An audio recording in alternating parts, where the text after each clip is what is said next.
எந்த கிழமையில் எந்த கடவுளை வணங்க வேண்டும் தெரியுமா?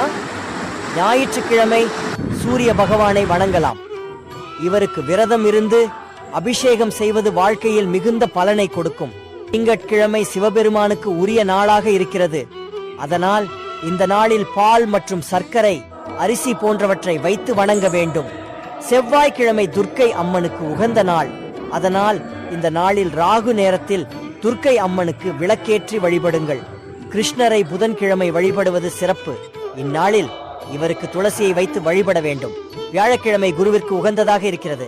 இந்த நாளில் கொண்டக்கடலை அவித்து குருவிற்கு வழிபட்டால் உங்களின் வாழ்க்கையில் சீரும் சிறப்புமாக இருப்பீர்கள். வெள்ளிக்கிழமை லட்சுமி தேவிக்கு உரிய நாளாக இருக்கிறது. இந்த நாளில் இவரை வழிபடுவதன் மூலம் செல்வ வளம் அதிகரிக்கும்.